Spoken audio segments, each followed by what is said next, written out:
question for you. How many steps are there in the stairs at your house? You've seen them some hundreds of times, haven't you? But you haven't counted them. You're probably wondering, why would I need to count how many steps I have in my house? But this is what Sherlock Holmes tells John Watson is the difference in their thinking. You see, but you do not observe. As my 12-year-old self read these words, I immediately went and counted the stairs in my house. There were 9. All of you who know Sherlock Holmes, consulting detective, may have at one point wished that you could think like him. I know that I still do. However, the way Sherlock responds to others is often lacking in compassion and tact, and he fails to connect with others well. And this is where Grace's story comes into the picture. On my gymnastics team's donation box one night, I noticed that not many people were moved or felt the need to contribute to the cause of a speaker. Finally, it was my mother's turn to talk about donating to our gym. But she didn't give the same speech as the other parents. My mother started out with a story of how her equipment was becoming old and wasn't working out anymore. She explained how we were promised new equipment and how that promise wasn't fulfilled. She connected with her audience by sharing humor, a relatable story, and the simple truth of an action. Once she was done speaking, the audience had their wallets opened and filled the donation box. My mother's speech on a smaller scale reminded me of our 40th president, Ronald Reagan.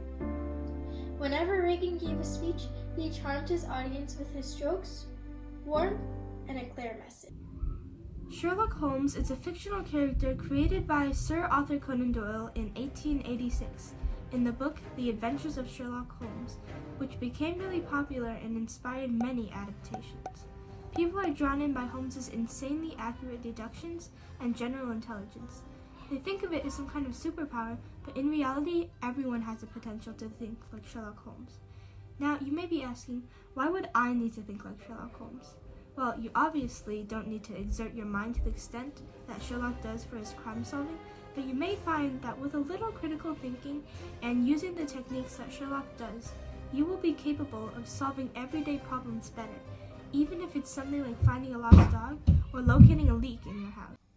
In order to solve problems and find clues that would lead to solving everyday worldwide problems, you have to interact with people. How are you going to convince people to partner with you to take the steps to make a change? How will you reconcile disagreements in taking one path versus another? That is where Reagan comes in. As the 40th President of the United States, Reagan was known for his works in economic reforms and strengthening of the nation's defenses. But what Reagan was most known for was his charm. Labeled as a great communicator, Reagan used his charm to impact change and motivate people. Labeled as the great persuader, Reagan swayed members of both parties and caused upheaval to long-held ideas. Maybe you are thinking, is it possible to think like Sherlock and Reagan at the same time? Of course it is. Today we're going to give you some insight on how to be observant, skeptical, and mindful like Sherlock Holmes. Then we will share with you how to charm your audience with warmth, simplicity, and a clear message like Ronald Reagan. After watching this, you should both have the skills to think like Sherlock Holmes and have the charm of Ronald Reagan. You will be able to help others more by having better problem-solving skills and building better relationships. The first step to think like Sherlock Holmes is to be observant. Sherlock famously challenged, you see but you do not observe. As I said earlier, do you know how many steps there are in your stairs? If I were to ask you right now what the last person you saw was wearing, would you be able to say? You see, it's not just noticing things, it's purposefully noticing things and remembering them. This is what Sherlock means by observing. You can develop this habit by consciously noting things around you everywhere you go. Soon, you will be accustomed to observing the smallest details and pulling conclusions, or as Sherlock calls it, deductions from them. Let's take an example of a small everyday problem where you can use this skill. Imagine that one morning you find your favorite sweater is missing. Well, how would you use your skills of observation in this case? Well, you might begin by seeing if there's anything different about your room from when you left it that might be a clue. You notice that your closet door is slightly open and a coat hanger is on the floor. And because you were observant that you closed your closet door, and you were observant now, you know that this is not how you left it. What deductions can you draw from this evidence? You would conclude that someone had taken your sweater, and the person had taken it in a hurry. And so that rules out the dog. The second step is to get rid of your biases and develop a healthy skepticism for everything you see. If you have read or watched Sherlock Holmes, you know that things are never, almost never, what they seem to be. Never be hasty in drawing conclusions, and always keep your mind open to all the possibilities. Practice questioning other people's opinions rather than just taking them at face value. Keep in mind what Sherlock himself says: exclude the impossible, whatever remains must be the truth. You must apply this quote yourself as you create a list of suspects. It could have been your sisters, who like to take your sweaters but forget to tell you, or it could have been your mom, who could have put it in the laundry.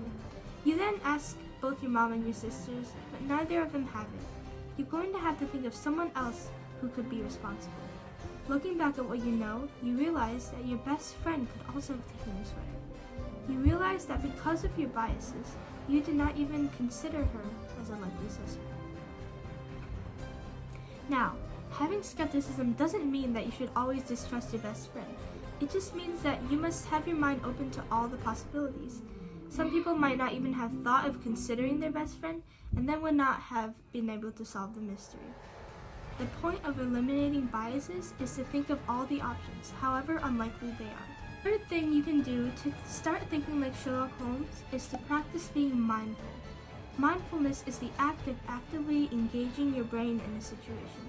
It is being aware of what you learned and remember. It is actively learning instead of passively absorbing. It is using your mind in critical thinking and logic.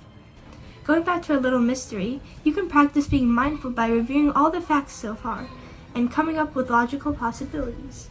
You decide to think back to the time you last saw your sweater and consider what could have happened. The last time you saw your sweater was 2 days ago when you had your best friend over after school. You had taken your sweater out of the laundry, hung it up in your closet, and closed your closet door. You think about how your friend had always thought your sweater was really pretty. You think about how she had talked about not having something nice to wear to a party that she was going to. And you think about how you noticed her backpack seemed unusually big that night. You even noticed some of the red color peeking out of the zipper when she left. Now you realize that your best friend must have taken your sweater. Now you have a pretty little dilemma on your hands. All the evidence points to the fact that your best friend has taken your sweater, but you haven't the faintest idea how to confront them about it in a tactful way. This is where Sherlock would fail, but Reagan would excel. So I will give the floor to Grace, who will teach you how to have the charm of Ronald Reagan. To have the charm of Ronald Reagan, you must first create an atmosphere that is relaxed, allowing the exchange of different views with respect and understanding. Reagan did this by conveying warmth and love through his smiles and humor. Smiling when appropriate brings transparency to your message and has the potential to disarm even the harshest critic. Another way Ronald Reagan conveyed warmth and love is through humor. Cracking a few jokes here and there that are appropriate adds ease throughout the room. During Reagan's run for president, he was asked if he would be able to handle the pressure of being the president at such an old age. Mr. President, I want to raise an issue that I think has been lurking out there for 2 or 3 weeks and cast it specifically in national security terms. You already are the oldest president in history, and some of your staff say you were tired after your most recent encounter with Mr. Mondale. I recall yet that President Kennedy had to go for days on end with very little sleep during the Cuba Missile Crisis. Is there any doubt in your mind that you would be able to function in such circumstances? Not at all, Mr. Truitt, and I want you to know that also I will not make age an issue of this campaign. I am not going to exploit for political purposes my opponent's youth and inexperience.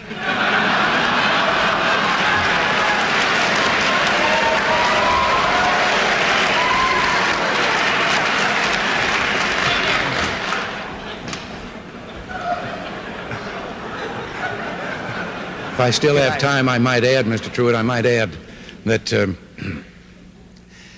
It was Seneca or it was Cicero, I don't know which, that said, if it was not for the elders correcting the mistakes of the young, there would be no state. Instead of feeling offended by the characterization of being an old president who may not have the strength to take on the role of president, Reagan changed the attack into a compliment, mixing it with humor. So now, remember how you just discovered that your best friend stole your favorite sweater? Let's apply the concept of creating a relaxed atmosphere filled with warmth and love when confronting your best friend. You could do this by offering to treat her with some sweets at an ice cream shop. Once you are all settled, you could ask her about life and crack a joke or two. Here's one. A sweater I bought kept static electricity, so I returned it. Do you know what happened? They gave me another one free of charge. I know, this is a corny joke, but this is one way that will lead you to the subject of the sweater. This will also give you the opportunity to laugh together as friends. Another way to have the charm of Ronald Reagan is to speak with simplicity, humility, and a clear message. Speaking with simplicity allows your message to transfer to the audience easily. It conveys clarity. It conveys humility. People who met him noted that Reagan was never condescending or patronizing. Although Reagan was president, he humbly spoke to people as if they were on the same level as him. During the Cold War between the United States and the Soviet Union, Reagan addressed the Berlin Wall, which separated East Germany from West Germany, in a speech. The day before this famous speech in 1987, the president was advised to take away a certain phrase from his speech because it might break the good relationship Reagan had with Gorbachev. But Reagan wasn't moved and continued with his plan to carry out his clear message. When Ronald Reagan made his famous speech in front of the Berlin Wall, the words, "General Secretary Gorbachev, if you seek peace, tear down this wall," rang in the crowd that day. This message conveyed concern and respect for people. This message was simple. This message was clear. 2 years after Reagan gave his speech, people took a stance and tore down the wall. Ronald Reagan won the war without firing a shot. So now we come back to this scenario where I need to confront my best friend about her taking my favorite sweater. Now that she feels relaxed and cared for, we can start talking about the sweater. You could say, "Speaking of the sweater, Esther, I noticed that I could not find my favorite sweater. I had it in my room on that day you were there. Did you mistakenly take it, thinking it was your sweater? I remember seeing a red one in your bag. Could you go home and check it? If you do have it and want to borrow it for the party, go ahead first and then return it to me. Let me know tonight when you go home to check." You see, I didn't accuse her of anything and even provided a gracious way for her to admit the crime if she did it intentionally. This message was clear, simple, and made in a warm and caring environment. Between Holmes and Reagan, you can get all the skills you need to become more successful in life, a well-trained mind, and better relationship skills. Practicing being observant, skeptical, and mindful will help you to think more like Sherlock Holmes. Practicing warmth and love, clarity, and simplicity will help you gain the charm like Ronald.